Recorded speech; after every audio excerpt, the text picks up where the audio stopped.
साथियों, जैसा कि अभी बताया जा रहा है कि समय बिल्कुल कम है क्योंकि मंत्री साहब को भी लेट हो रहा है, तो मैं अपनी बात को सारगर्भित तरीके से रखना चाहूँगा। मेरी जो बात है वो केवल आदिवासियत और जोहार पर रहेगी।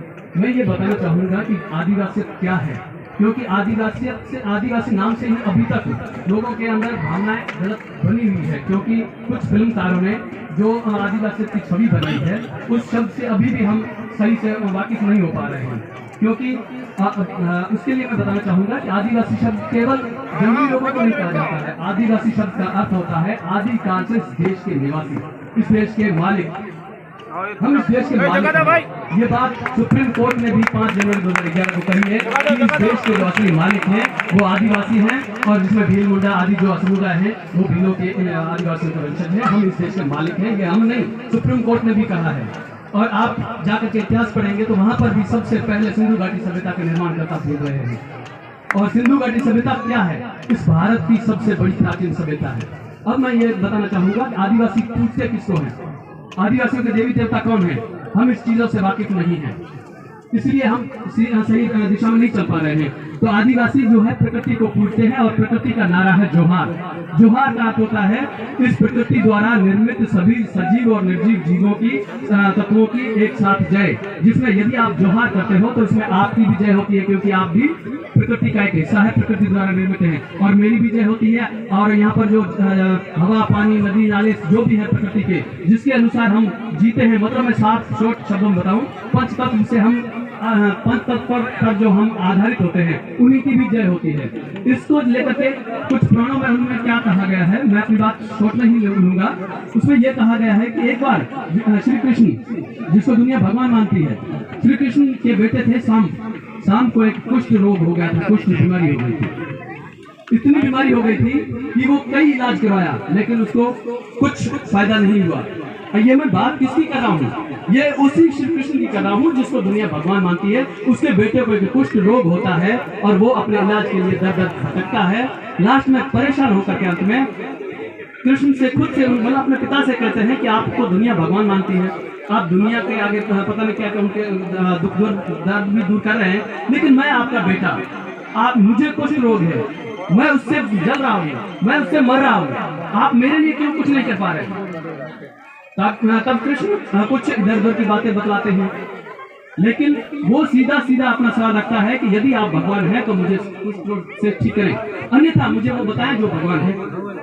तब कृष्ण ने कहा कि ये सच है कि दुनिया ने मुझे भगवान बना रखा है, लेकिन मैं भगवान नहीं हूँ। ये मैं महाभारत की और कुछ पुराणों की बात कर रहा हूँ।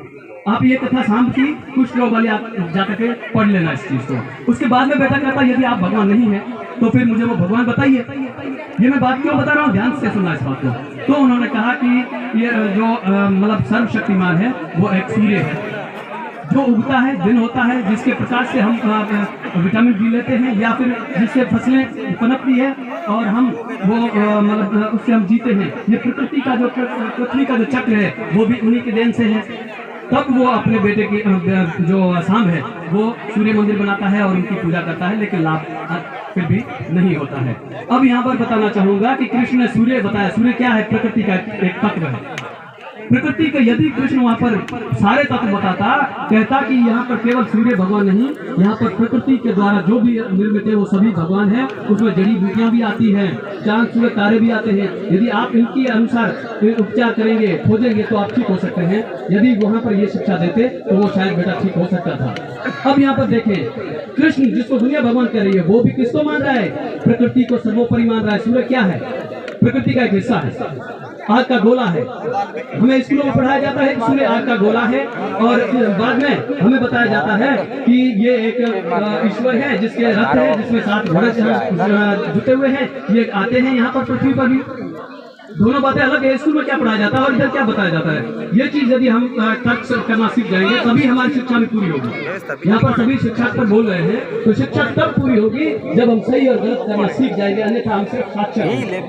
अब हम दूसरे बताएं। अब इन वाणी के अनुसार मैं बताना चाहूंगा, संतोष वाणी मैं वही साबित करना चाहूंगा कि आदिवासी वो सही है। संत क्या कहते हैं? ईश्वर परमात्मा कौन है? जो न जन्मा है न मरा है, जिसकी न जाति है न पात है, जिसका न रंग है न रूप है, जो दिखाई नहीं देता। निरंजन क्या होता है? निर्प्रसन्न, जो आँख से दिखता नहीं है। तो चार किताबों छापी आपने किसी पर भी सटीक बैठा है क्या? वो तो जन्मा कैलेंडर अपना छापेड़ा आदिवासी छोरा भारतीय वही है प्रकृति। ये चीज सभी को समझनी होगी कि यदि प्रकृति है तो हम हैं, अन्यथा नहीं है। मैं इसी शब्दों के साथ अपने वक्तव्य को विराम देना चाहूंगा। जो बात बहुत बहुत धन्यवाद।